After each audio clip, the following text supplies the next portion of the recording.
Ladies and gentlemen, welcome back to another episode of 6 for 6. I'm your host, Trevor Williams.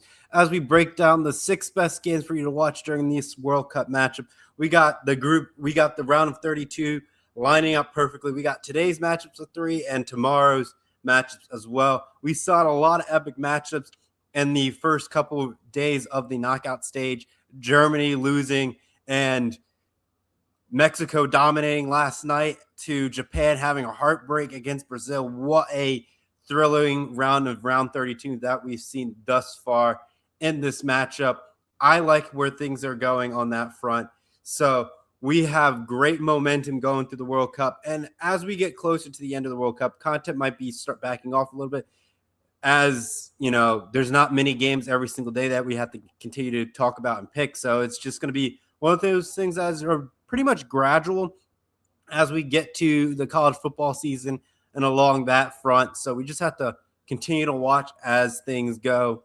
But as the World Cup progresses, there's going to be less matches. But that means 6 for 6 will not be like double stacked or like every single day that we're doing, creating content left and right. So it gives, a little bit more free time back to the schedule and what things are looking like. But yeah, where things are going we're definitely going to reach 100 picks, I think, correct picks at the rate that we're going for correct picks.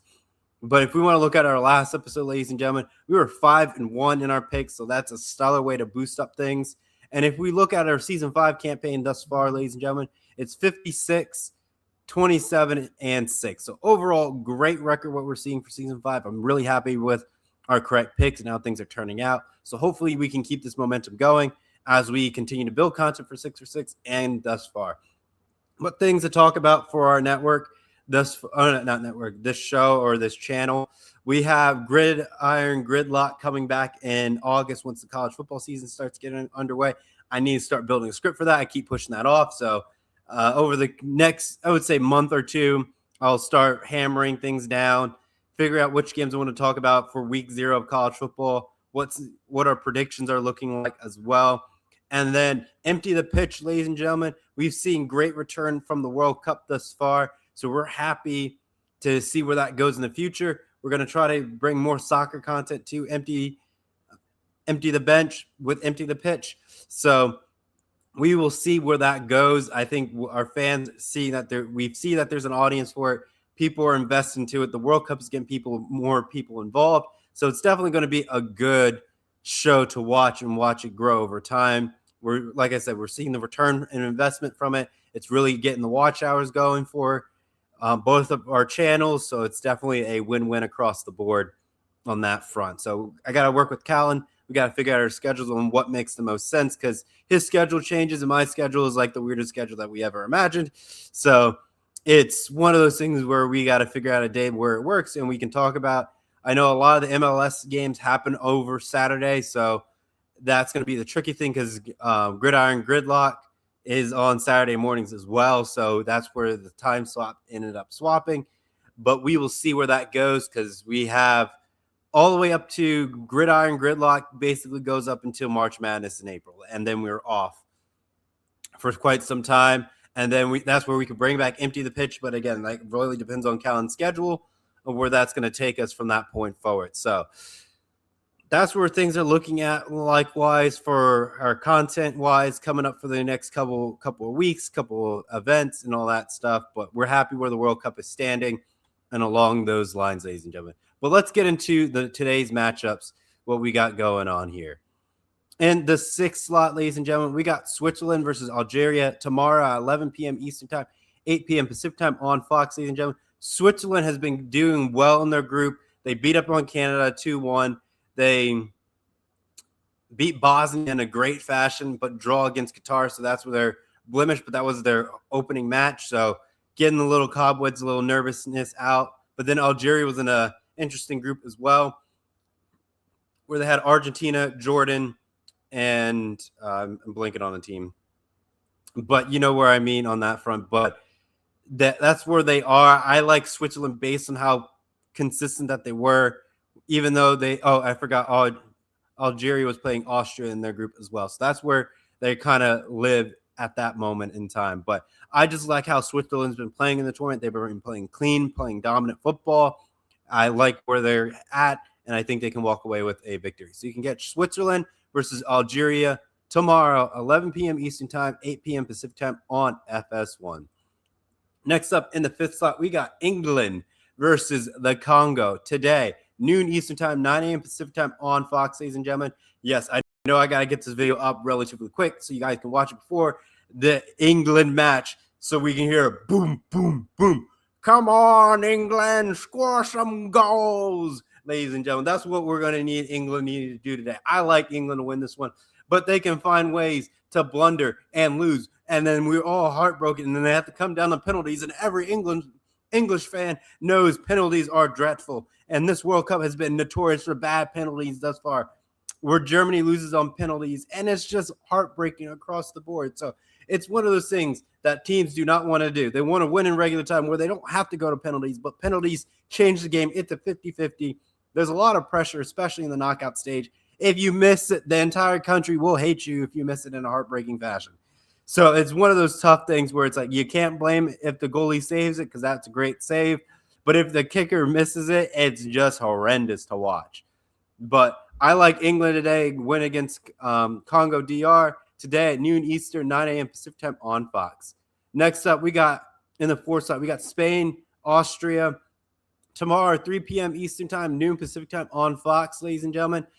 Spain, I still think there's a golden child to win this one, even though France has been beating the boots off of everyone. They're on a vengeance campaign tour, and I feel like for France, if they get to the finals again and win it, you're telling me Kylian Mbappe could have three-peated, and that would have been the greatest thing we've seen in the modern era outside of Pele trying to do it. So that's where France is right now. That's going to be the most heartbreaking thing where he does the mere immortal thing impossible with Kylian Mbappe but lose. But I think Spain is going to be the team that derails that campaign and finds a way to advance and get out and make a statement in the World Cup finals. But it's anyone's game. No favorite is safe. And we saw that with Germany going down. And that's where we're going to leave that. But I like Spain beating Austria tomorrow at 3 p.m. Eastern Time, noon Pacific Time on Fox, ladies and gentlemen. Now we're talking about the game. The United States versus Bosnia today, 8 p.m. Eastern Time, 5 p.m. Pacific Time on Fox. If you live in the United States, ladies and gentlemen, please go to your local watch parties and support your local bars when you go to this or local restaurants that have sports televisions because that money staying in the local community goes a long way. So make sure you please do that. If you choose to drink, please make sure you're drinking responsibly. If you're drinking heavily, please get a designated driver. Your car is in a safe spot if you park in one of those parking garages or in a lot that's more like a 24-hour lot type of scenario. So like you are good on that front, but please be responsible. Don't party too hard if the U.S. pulls out a great victory. I like the U.S. in this one, but I know we talked about on Empty the Pitch and what my fears and things that this U.S. team needs to do. So go watch those episodes to see my takes on that. But today, make sure if you're United States, make sure you wear your stars and stripes to support your team because this is a big moment. I know we're saying quarterfinals are bust, but it's a tough road for the United States. Once they get out of Bosnia, they're most likely going to face Belgium or maybe Senegal if they stun them. But it's a long campaign because after the United States, we play Belgium and I think we play Spain. So it gets ugly real fast. And after that, you'll get France and then Argentina to close out everything for the World Cup campaign for the United States. So it's not easy. You need some upsets to make it feel less intimidating, less difficult. But the United States need to come out strong like they've been doing. And if they do that, they're fine. If they let Bosnia hang around, Bosnia will find a way to capitalize and score. And it will be a very difficult match to deal with in the pressure because Gus going to extra time and then coming down the penalties, it'll be the most nerve-wracking thing to watch for us as a nation because you don't want to come down on penalties and your team is just missing because we've seen thus far teams missing penalties thus far, and that's what we've been seeing. But hopefully we don't have to deal with that and we can win in regulation. So you can catch USA, Bosnia today, 8 p.m. Eastern Time, 5 p.m. Pacific Time on Fox. And the second slot, ladies and gentlemen, we have Belgium versus Senegal today, 4 p.m. Eastern Time, 1 p.m. Pacific Time on FS1. Belgium has started to wake up. The Belgian Waffles will find a way to make things happen today, ladies and gentlemen, and we love the momentum that they're building. But Senegal is also a very dangerous team, very sneaky. The African teams are finding ways to create some havoc for the European squad. So will Senegal be another team that gets the job done and create problems for everyone in this World Cup tournament? Or will Belgium show up and saying, we're here to stay, we got warmed up, and we're on a great campaign tour thus far? So you can catch Belgium, Senegal today, 4 p.m. Eastern Time, 1 p.m. on Pacific Time on FS1, and I got Belgium winning this matchup. And last but not least, the game of the week, I would say, which is tomorrow, Portugal, Croatia, July 2nd, 7 p.m. Eastern Time, 4 p.m. Pacific Time on Fox. This game will define two men's careers, Luka Modric and Cristiano Ronaldo. They fought each other once, and Portugal came up short. But this is Cristiano Ronaldo's last day, and same with Luka Modric. Luka Modric and company have been to the World Cup. I think they've been to the finals. They played in the third place game. Like, they've done it all, but they haven't gotten the gold. They haven't got the star on the upper part of their chest, above their signia. But could this be the World Cup that they do to get him to the promised land? Or will Cristiano Ronaldo take Portugal to the promised land this World Cup and show that it can be done? We have to continue to watch. We'll see how things develop. Will Cristiano Ronaldo get back into the boot race conversation, get some quick goals in there to elevate his status in that campaign? Because Kylian Mbappe is going off, Lionel Messi is going off, Dembele is going up, but I know dictator Mbappe will not let that happen. So it's going to be a really Mbappe Messi going after it.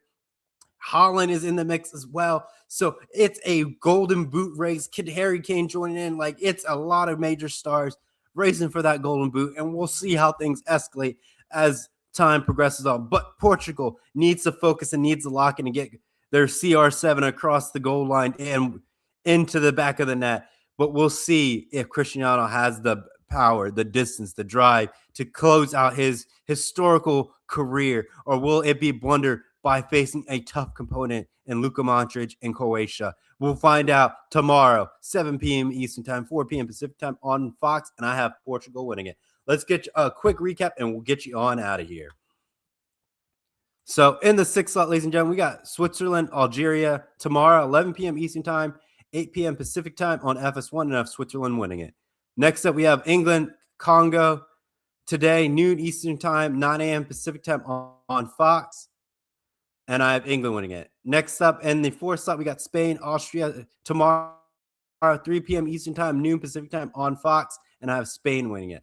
And the next slot, we have United States, Bosnia today, 8 p.m. Eastern Time, 5 p.m. Pacific Time on Fox, and I have the United States winning it.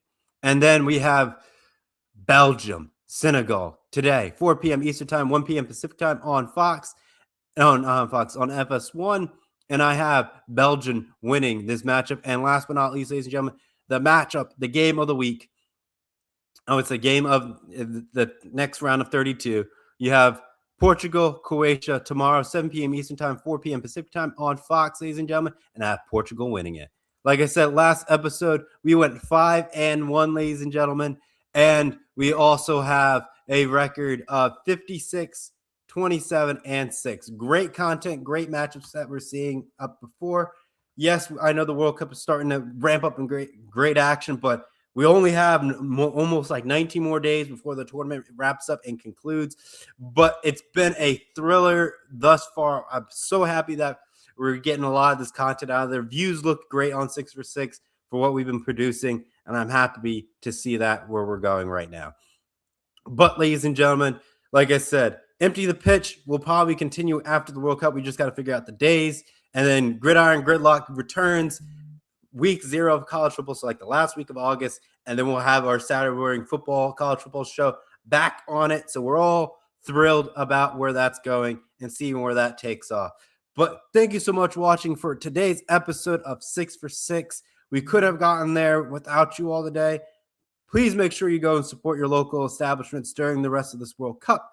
That local money helps help those businesses grow and gets better improvements into those restaurants. So make sure you go support, make sure you tip your bartender because they've been working hard all during this World Cup. So it's the kindest thing that you can do. Be respectful to them and they'll be respectful to you. And like I said, please be responsible if you're drinking. Make sure you have a D&D or a designated driver, or take public transportation. It doesn't hurt as well. Or if you do drive and you get incapacitated, please make sure you Uber or Lyft home. Your car will be in a safe spot. And make sure if you think you're going to have too much, make sure you move it to an overflow lot. Or if it's in an overflow lot that you can stay for 24 hours, make sure you go down that rabbit hole. Or it could be free parking. And that might be even better. So if you do have to leave your car in that spot, then that is a better choice than you driving and being under the influence. So please be responsible out there, everyone. And we'll catch you on next time here on 6 for 6. So long for now. Bye-bye.